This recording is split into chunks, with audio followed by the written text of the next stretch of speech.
to do what I would call application-driven theory.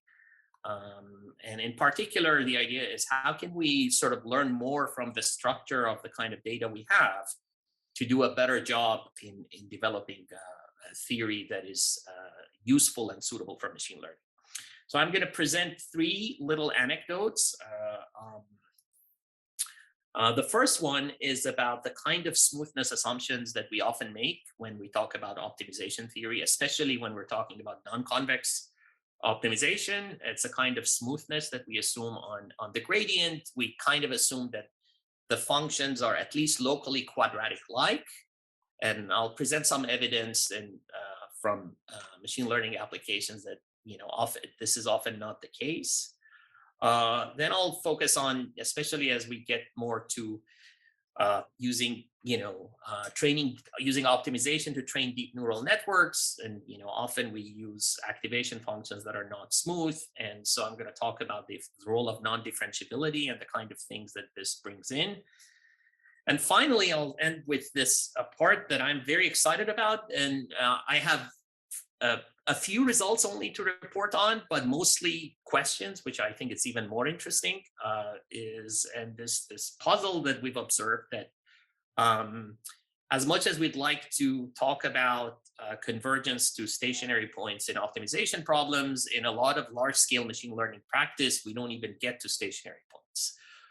So I want to talk about, hopefully there's enough time to get there. And please interrupt me with any questions as we go on. So I guess to this audience, I don't have to tell you about what the past decade has brought in machine learning, from image classification to object recognition, to face recognition, to language translation, to protein folding, to the game of Go and chess, to speech recognition, with sort of to IoT data centers, recommendation systems. We've sort of seen the and felt the effect of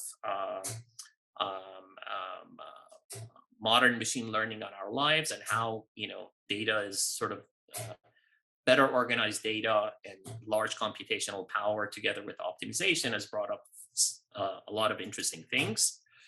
On the theory side, there's also been, over the past 2 decades, I would say, a very nice link between optimization theory on one hand and high dimensional statistics, which is what we'd like to call 21st century statistics, where you have many data points, many parameters, everything in high dimensions, and sort of and a lot of interesting questions at the interface of statistical and computational efficiency, and how there are trade-offs between these. So I'm going to, I won't talk much about this, but a lot of the theory that I'm going to present is sort of informed by this topic.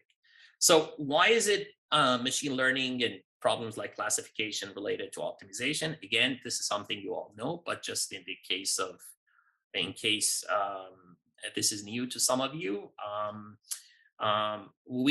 machine learning and optimization are really intertwined, precisely because the way we train statistical models or develop classifiers is, at least in both in supervised and unsupervised learning. But here's an example of supervised learning, where we use deep neural networks and its multiple ingredients as mechanisms for nonlinear classification. So you essentially have a very high dimensional nonlinear model parameterized by a neural network. You have a bunch of samples, images of cats and dogs. So you have basically data points xi and yi, where yi are the labels of these images. And then what you do is you write this the loss for training into an optimization framework, and to what we call an empirical risk minimization problem.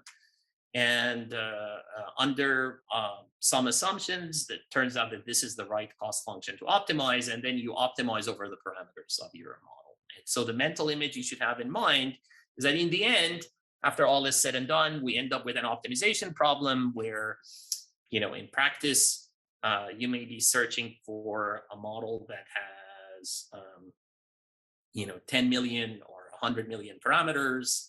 It has,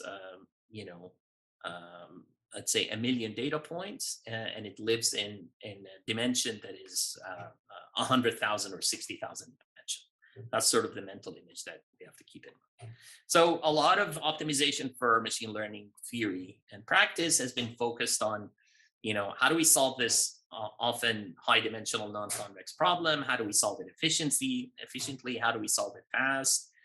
And the hope is that if you do a good job here on the seen data, then the model would generalize to unseen data. And there's been a big industry or big group of people who work on sort of taking stuff that we already knew for many years. As you see here, gradient descent goes all the way back to the time of Cauchy, and many variants of it.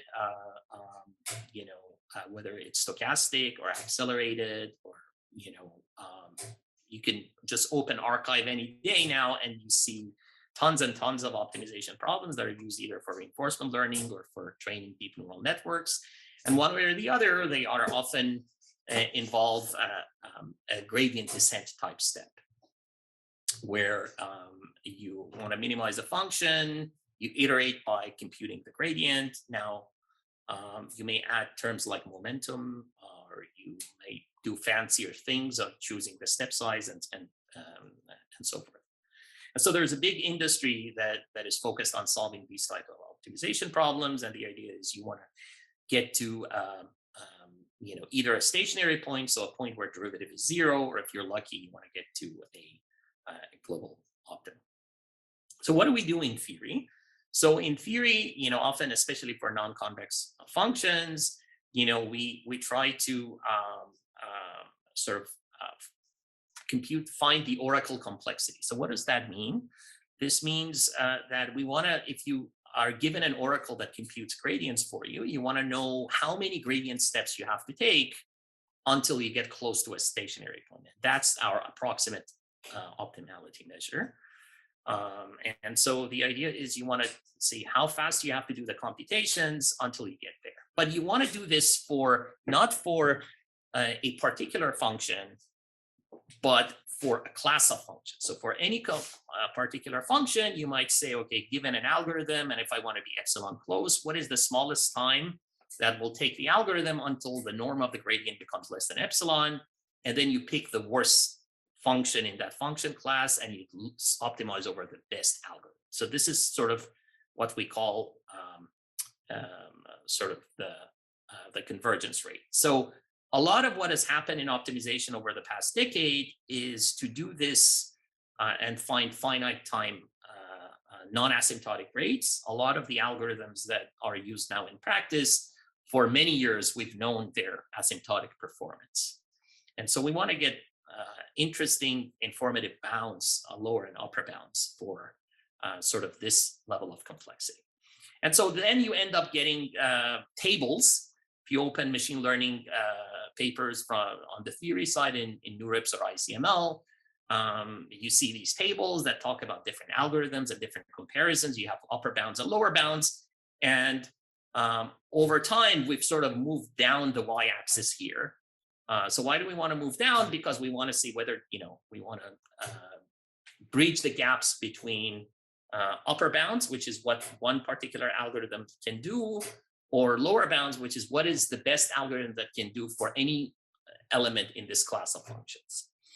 And so from this angle, we've made a whole lot of progress over the past decade. So essentially, all the tables are full. There's nothing to be done.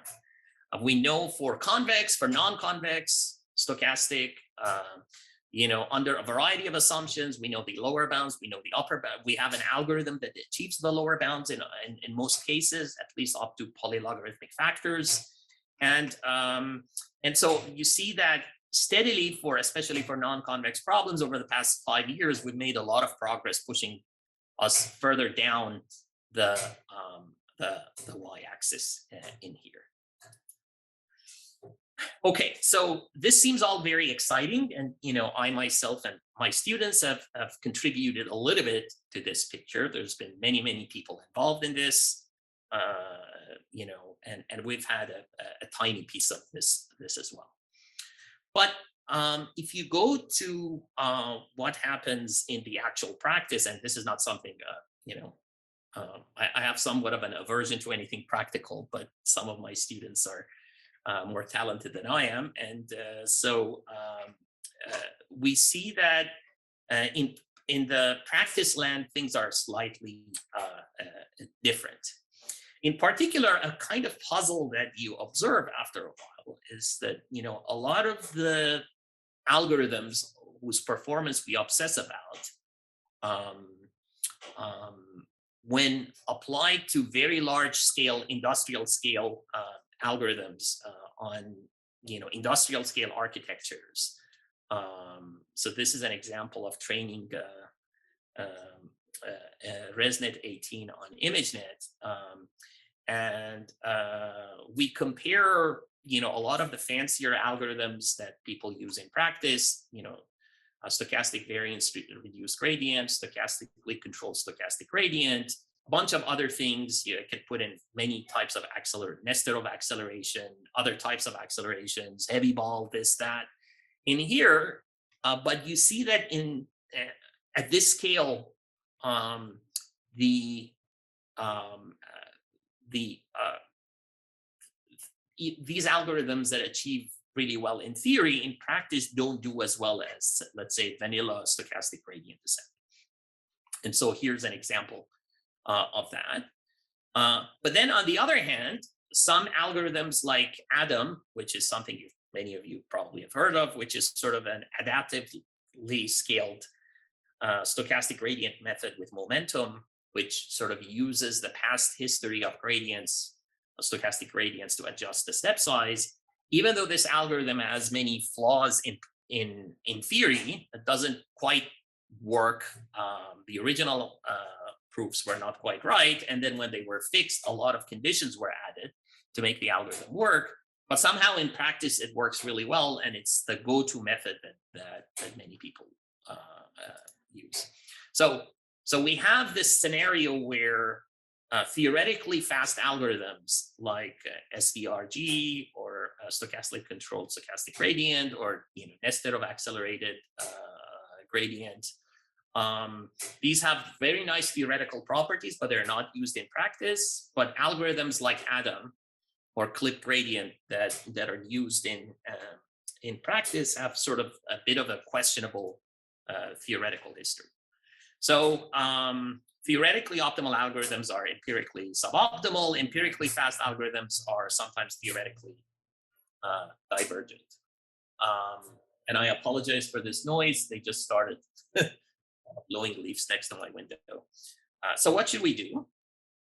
And so to address, and of course, this is a big question, but we've sort of, in Jingzhao's thesis, we've sort of addressed tiny bits and pieces of this issue on multiple fronts. So the first one I'm going to talk about, I'll focus on bounded smoothness. If you open up any paper or any book on nonlinear programming or non-convex optimization, you start with a smoothness assumption that makes everything work nice and easy, which is you assume that your gradient is Lipschitz smooth, or equivalently, let's say, if the function is twice continuously differentiable, you assume that the Hessian is bounded.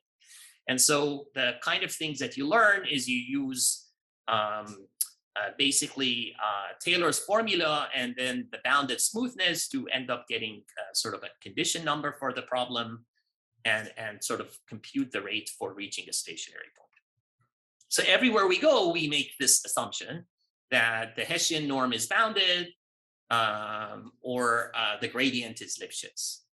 That's sort of the standard go-to assumption in most of the theory. But the question is it reasonable? Well, if you look at a simple function like x to the 4, you see immediately that this violates this function. You may say, okay, it doesn't hold for x to the 4, but does it hold in neural network training? So this is an example of training an LSTM architecture neural network for language models, and this is used on this Penn tree bank data set, PTB, which is the standard benchmark data set for training language models. And what you see here is that the smoothness constant and the norm of the gradient have a monotonically increasing relationship. So if I just bound this by a constant, I'm going to lose a lot of the structure. So it's not a good idea to say that this is bound. So what do? A lot of our assumptions for non-convex optimization, essentially we assume that functions are that locally they're almost quadratic. This is essentially what this assumption will do. But we see that, first of all, there's a lot of variability in the changes in the norm of the gradient. And also that there's this positive relationship between norm of the gradient and this smoothness parameter. So can we actually bring this to our theory? And this is what we tried to do. So instead of this standard L smoothness, what we tried to do is to see, well, can we extend the smoothness and simply make it the simplest, easiest thing that is a little bit better than that? And that's to make it what we call an L0, L1 smoothness, where you basically make the Hessian be bounded by this affine function of the gradient. So this with L0 and L1 positive. So when L1 is 0, you go back to where you were, but now this allows you to have a Hessian norm or a smoothness Lipschitz constant for the gradient that grows with the norm of the gradient, which tries to sort of, and hopefully by doing that, we can explain the picture that I showed you with the PTB data. So now turns out that any polynomial we can now manage, and in particular we can have this relationship. And by the way, the linear was the easiest relationship. You could also make it log linear if you'd like to. It doesn't change a whole lot of things. So what would happen if we do optimization, standard gradient, vanilla gradient descent for functions that satisfy this new smoothness, this L0, L1 smoothness, as opposed to the standard L smoothness? Well, not very surprisingly, we'll see that things don't work too well with standard gradient descent. Essentially, and I'm going to spare you the details, what happens is that the number of iterations required to get epsilon close will scale with this nasty number m, which is basically the norm of the gradient in the level set of the function that you started. So this is not good, because this is a lower bound on how many iterations are required. And if this m goes to infinity, then the number of iterations grows unboundedly. Okay. So to guarantee convergence, the standard trick that we use, which I was telling you about, is using smoothness to bound the linear approximation of the function locally. This becomes a harder trick to emulate now in the new landscape. So what we do instead is we want to use this property that the Hessian is bounded by this affine function of the gradient, where L0 and L1 are positive constants. So instead of using the standard smoothness inequality that is often the textbook formula, we use something called Grunwald's theorem, or Grunwald's lemma, which those of you who've done dynamical systems would know. That will allow us essentially to control the distance between two iterates. And so this gamma is the curve that interpolates between x and xk plus 1, parametrized by t. I'm going to not go over all the details, but essentially with this Grunwald's theorem and this L0, L1 smoothness, we can sort of manage to control the norm of the gradient in between the two iterations. And as a result, this sort of rationalizes or justifies what practitioners call gradient clipping. So what this does basically, and in some ways this is not very surprising, this says that if you normalize the gradient, then it allows you to intelligently adjust the step size. So when gradient descent stops making progress because the gradient has become small, then suddenly this step kicks in and allows you to take a bigger step, and vice versa. If the gradient becomes too much, this is a control mechanism that controls steps. So it turns out that this was something that practitioners always use, but there was no nice non-asymptotic theory for it. And this is what we did. So it's not, clipping has been one way or the other, even though it wasn't called clipping, but it has been used in optimization theory in the past. But most of the results have been either either asymptotic, meaning that you say that things work out as t goes to infinity, or they've happened for non-convex functions. So what this allows us to do is to change the step size. So here's a brief history that I'm going to, in the interest of time, go over it. This paper from 2013 is sort of a practice paper that brought clip gradient method to the deep learning community. So what is this really doing on the theory end of things? So recall that if you do gradient descent when your gradient is not Lipschitz, but it's L0, L1 smooth as we defined it, we want to see how many iterations are required. If you do standard gradient descent, a lower bound on the number of iterations is required to make norm of the gradient less than epsilon grows linearly with m. Okay, but if you do this clipped gradient idea now, the same thing only scales with L0, which was the remember L0 and L1 were the coefficients that controlled how the Hessian related to the norm of the gradient.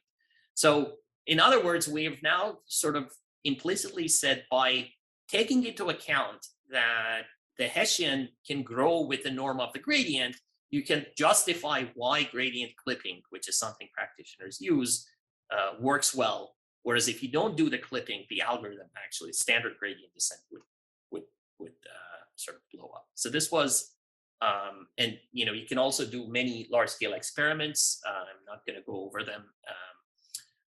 They're in this iClear 2020 paper, but you can see sort of the effects of clipping and how one can adjust it. So that was the first anecdote. The second anecdote, in some ways, the second anecdote is related. It tries to, sorry, my mouse is doing funny things, is more related to sort of how do we define even a notion of a approximate stationary point when the function is not differentiable? And the mental image I want you to have is, if you're using optimization to search over the weights or parameters of a deep neural network that is trained with rectified linear units or ReLUs or saturations or other non-smooth nonlinearities, then you have a form of non-smoothness in the problem. So you don't quite have the standard notion of the gradient and Lipschitz-ness. And so how should we think about stationary points? How should we think about approximate stationary points? Again, our go-to inequality in standard assumptions is this that comes from L smoothness and Taylor expansions. And if you are training with ReLU activation functions, as things are non-convex but not differentiable, well, the function is actually continuous. It's just that it's not differentiable. And non-smooth optimization has a very long history in optimization, mathematical programming, and OR. But then again, most of these results are sort of go back to the pre-machine learning area where you didn't care about oracle complexity, and you were not in the both deterministic and stochastic settings. We don't know what we didn't know what the rate was. If you can only assume that your function is Lipschitz but not differentiable. So in particular, we know for both convex and non-convex problems, we have optimal bounds, and we do have optimal algorithms that match the oracle complexities. But these two entries were sort of unknown. And then, but more importantly, more than just finding an algorithm, the question was more conceptual. How should we even think about an approximate stationary point in this setting? So what do we know about optimizing non-smooth, non-convex problems? Well, some of this has already been studied extensively in the literature. When you have a smooth objective, but you have a non-smooth objective that is convex like a penalty, or when you have a non-convex objective and you have constraints where you have weak convexity or quasi-convexity, these are things that have been studied. The kind of functions that we're interested in are functions that look like the absolute value.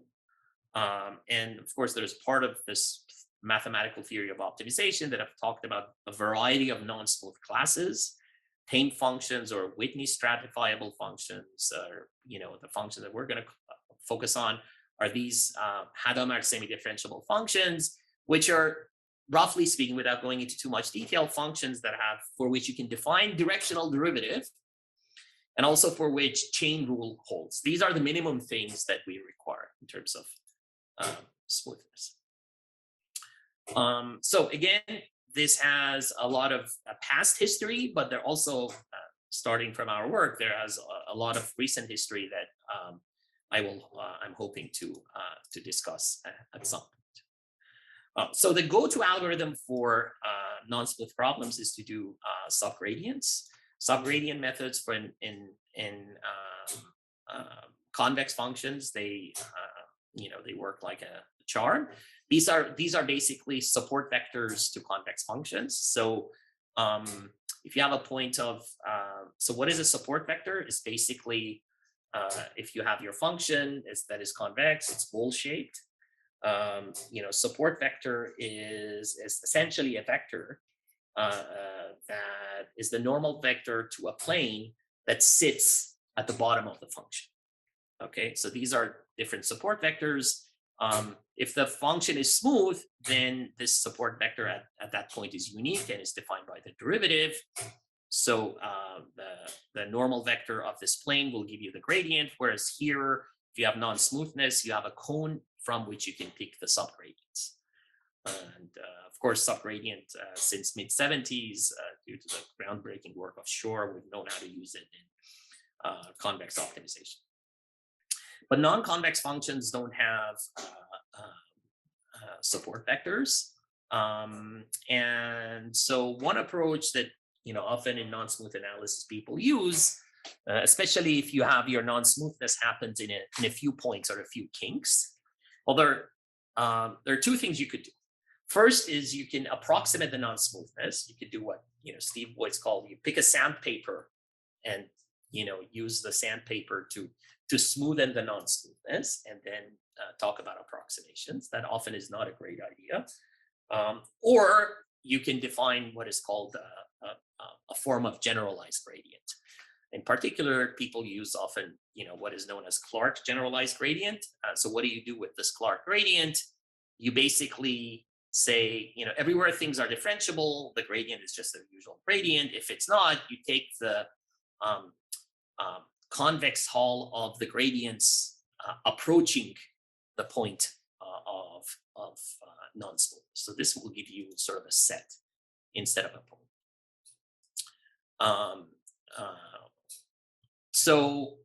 For non-convex settings, as you saw, we want to find an approximate stationary point. So we want to find a point where norm of the gradient is less than epsilon. So let's say the first thing to do is to say, okay, what if I use this Clark gradient and say, okay, I want to find a point where norm of the generalized gradient is less than epsilon.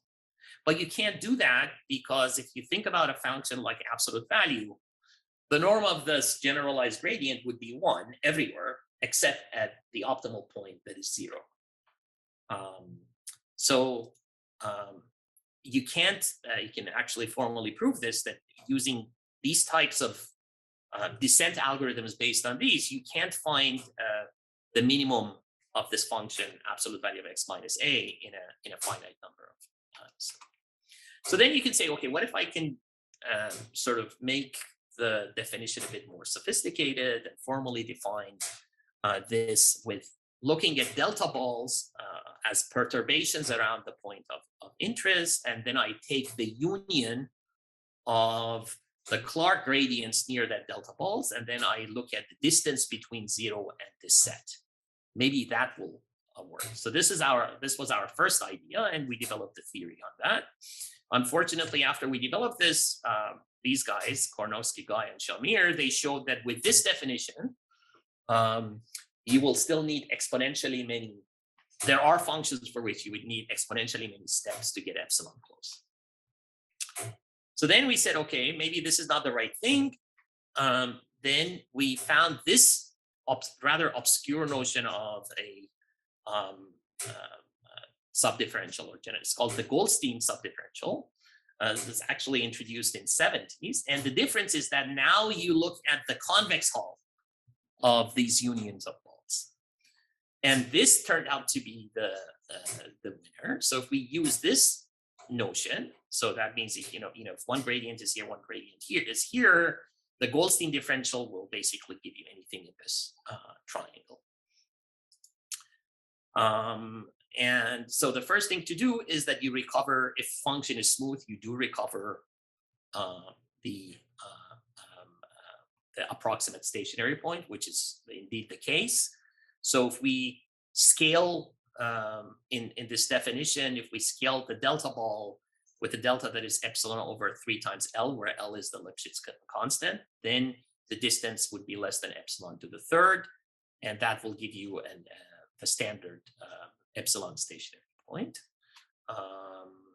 But now we want to develop an algorithm. So it's not just defining the epsilon stationary point. You have to develop an algorithm that makes sufficient amount of progress to get you there. And then the key step in doing, and I'm going to just mention a highlight of the stochastic version of the algorithm.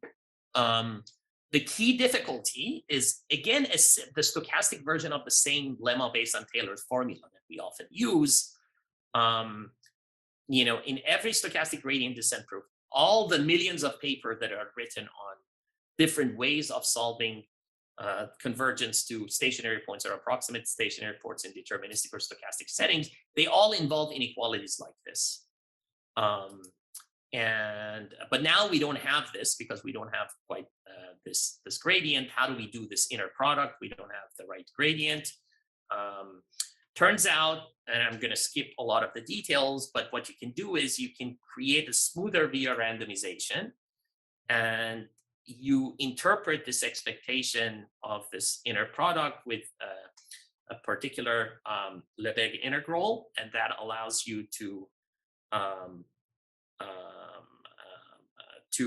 make this type of inequality work for you,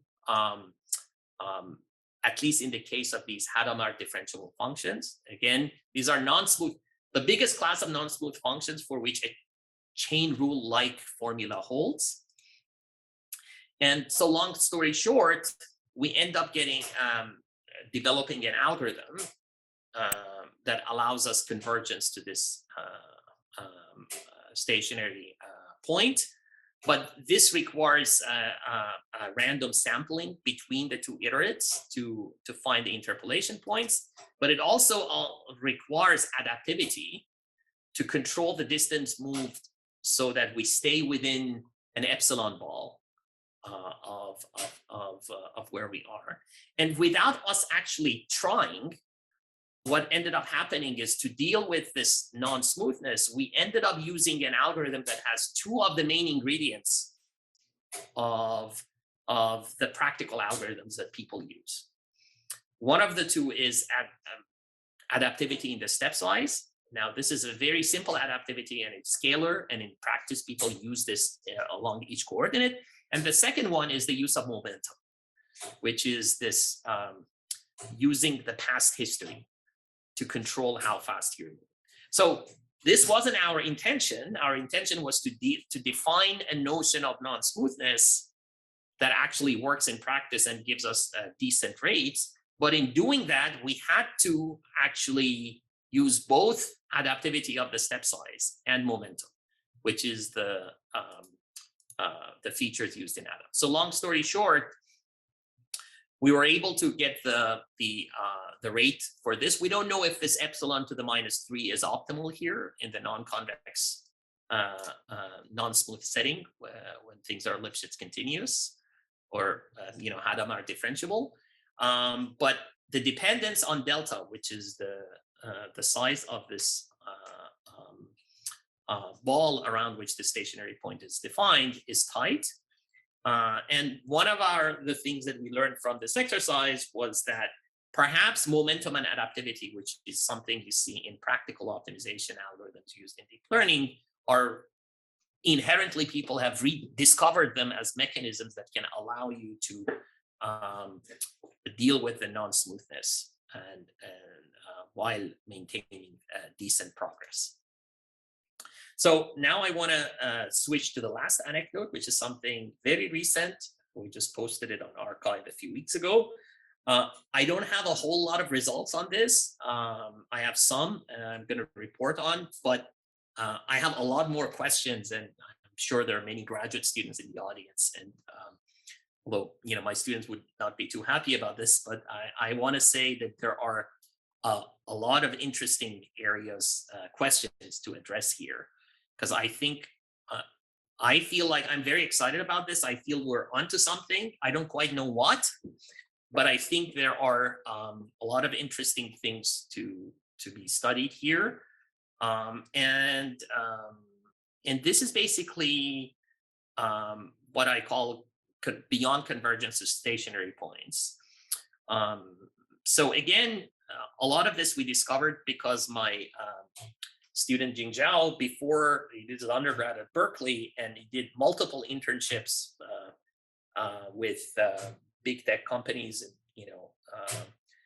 and he worked directly at training these big models for image classification and for language models, industrial scale models, and in tuning them. So while he worked on the theory with me, he already had some conception of what people actually do in practice, not the ones who prove theorem, but the one who actually work on these problems in industrial scale.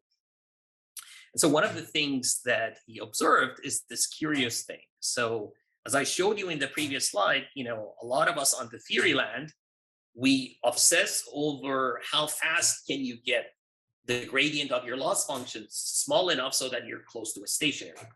So why do we care about the norm of the gradient being small? Because we say, even if your function is non-convex, locally around the stationary point, either you have a saddle, or a stationary point is either a saddle or it's a minimum. If it's a local minimum around which the function is bowl-shaped. So your stationary point could be a saddle, a local minimum, or a global minimum. If we think about the first order stationary point, all we care about is that the derivative vanishes.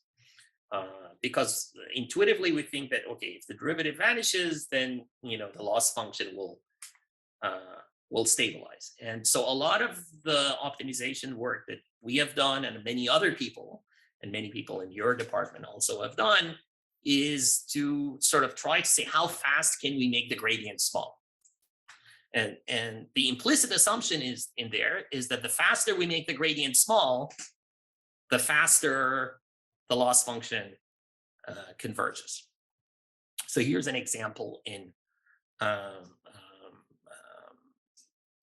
with using adaptive gradient methods, ADAM, SGD, and all the a bunch of other variants in sort of stabilizing the loss function.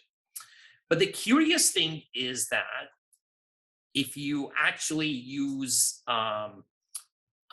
these industrial scale models for image classification or for language models, what Jingzhao observed was that you get into a situation where the training loss after many epochs converges, so it stabilizes.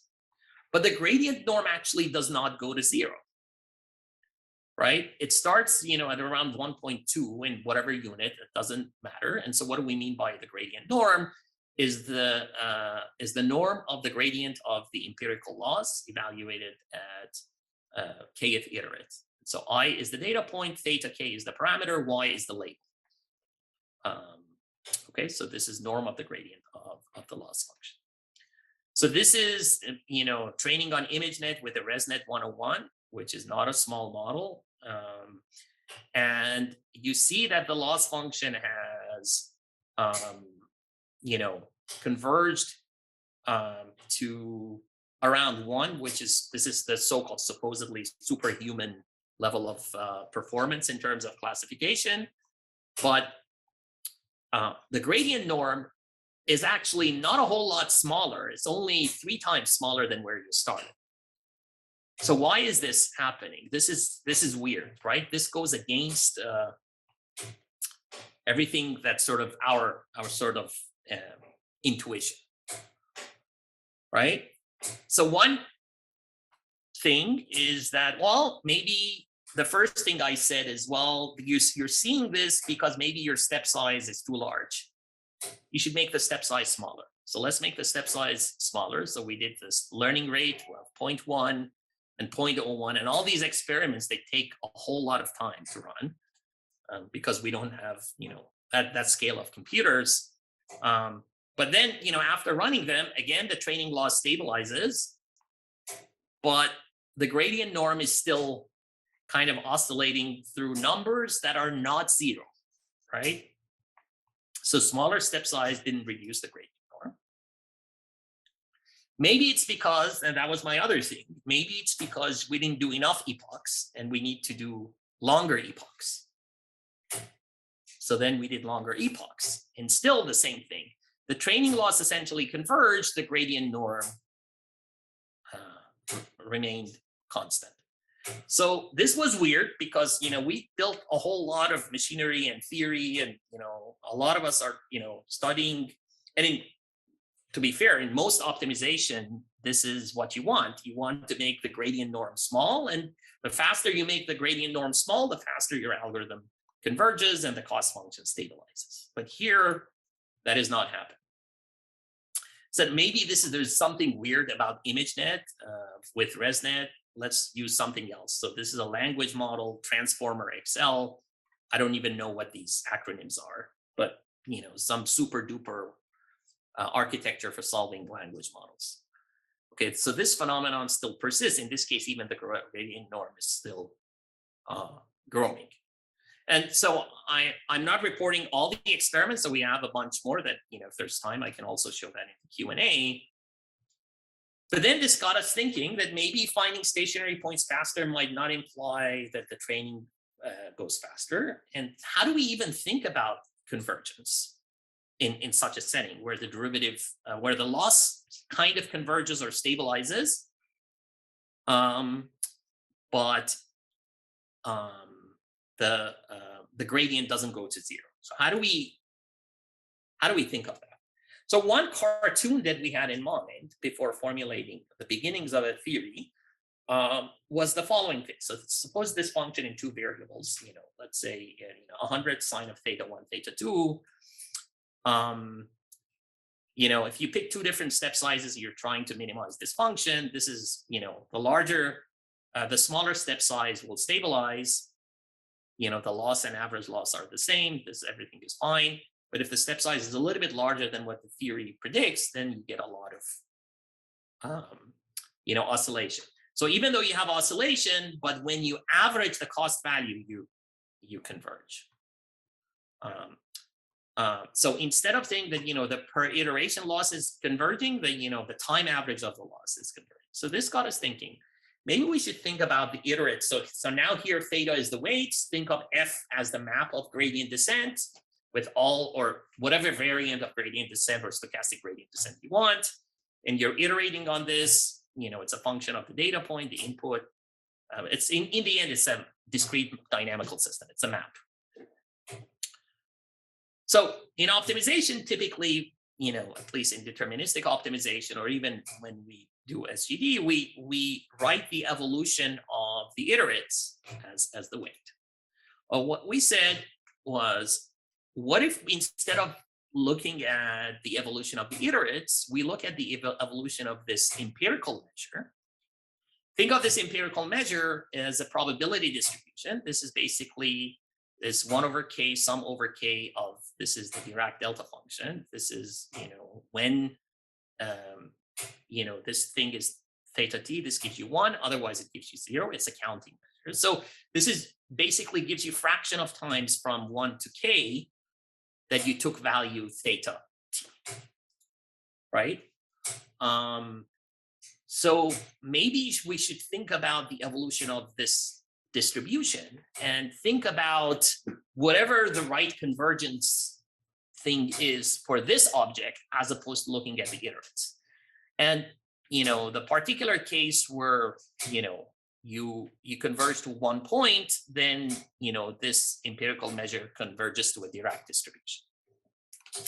Again, so this is not anything new. If people who have studied, ergodic theory of dynamical systems, people who do queuing theory, people who do, we always use that kind of machinery. So there, the notion of invariance is, under the act of this function f, is that, for any set A, you want mu of A and mu of f inverse of A to be the same. Roughly speaking, we don't have to parse this term here. This is, the probability that f is in this, event A. What we want is that the probability distribution doesn't change, no longer changes after an update. So this is what we call an invariant measure. And so roughly speaking, you can show that if empirical measure is invariant, then the time average of the loss has converged. But it turns out, so there's this result by Yokos, is a 94 Fields medalist for dynamical systems, that shows that there exist dynamical systems with deterministic continuous maps that evolve on a compact set, and if you look at with any C infinity loss function, but then this empirical loss may not necessarily have a limit.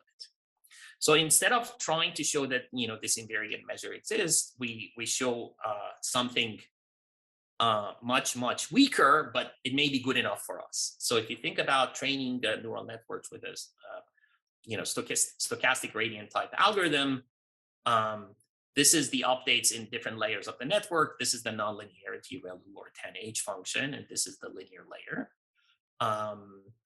And the curious thing that you do in each step, which is sort of a practical hack, is that in each step you try to standardize the distribution of your data points by something called batch norm or batch normalization.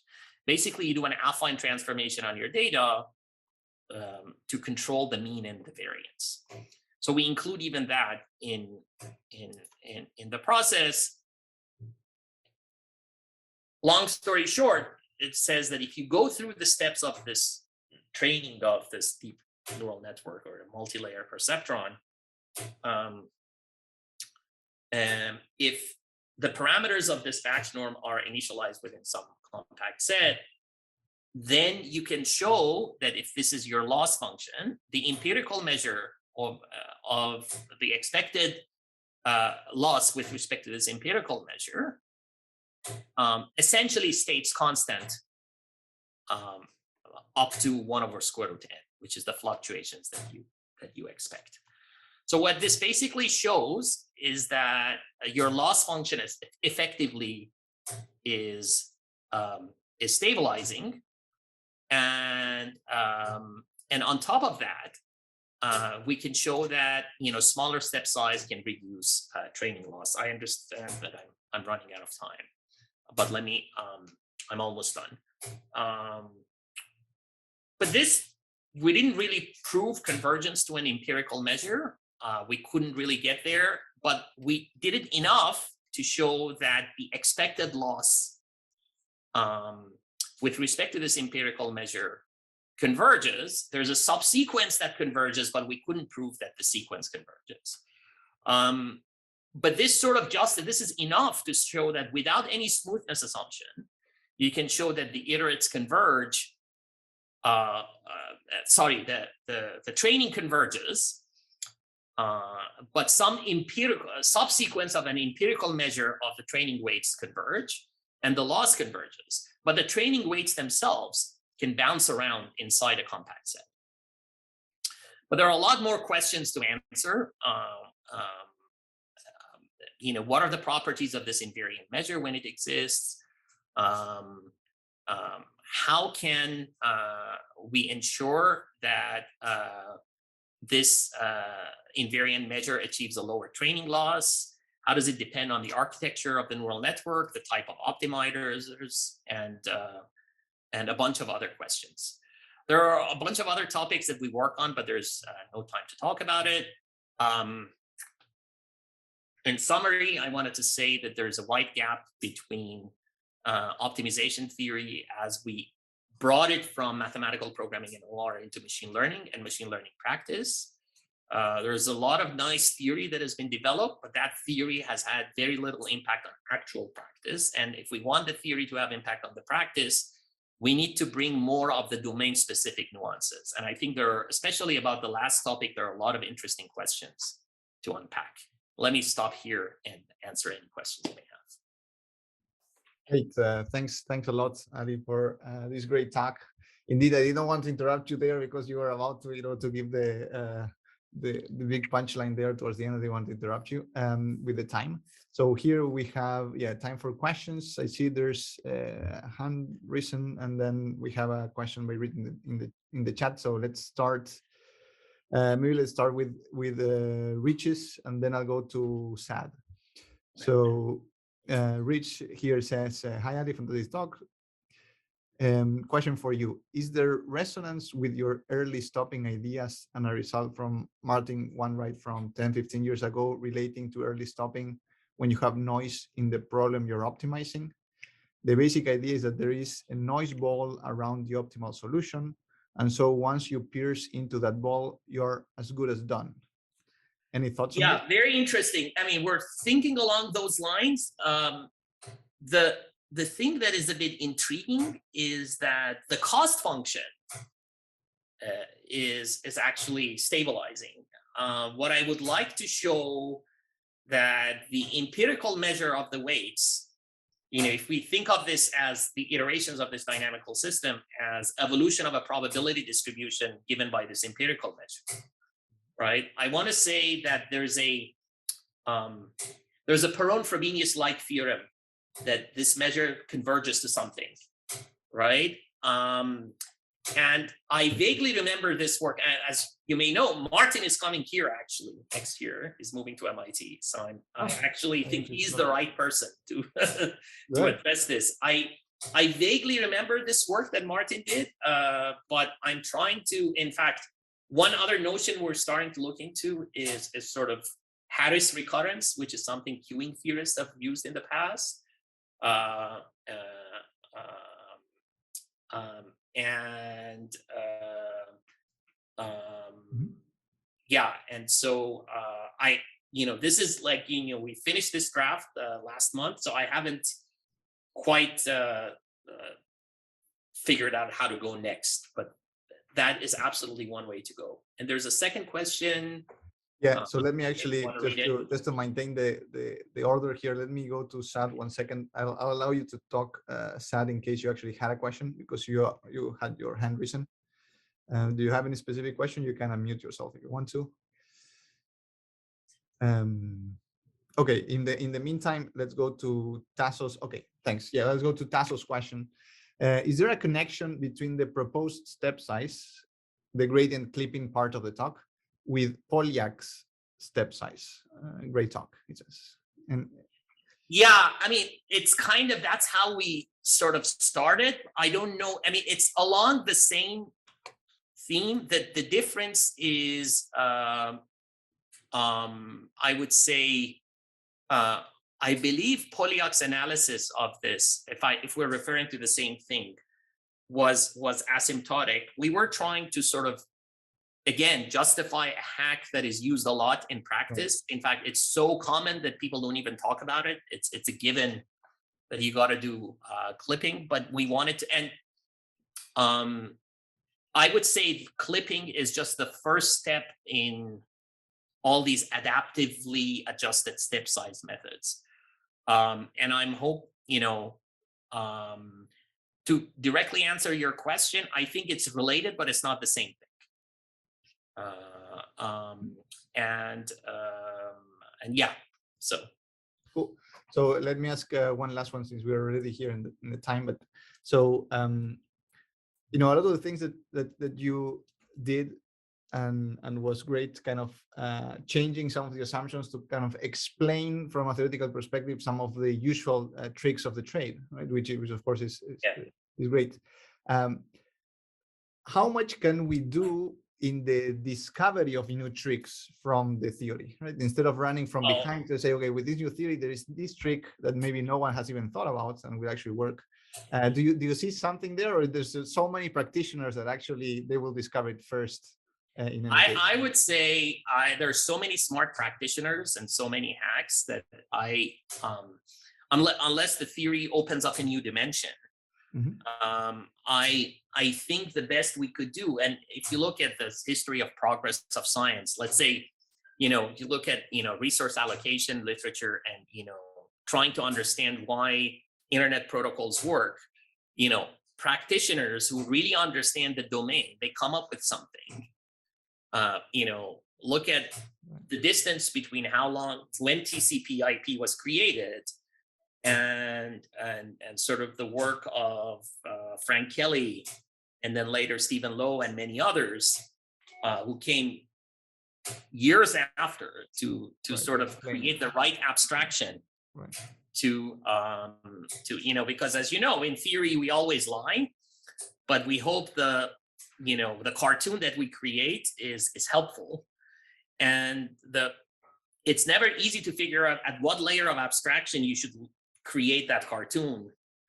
If you bring too much of the practice, then it's as hard as the original problem. You haven't done anything, right?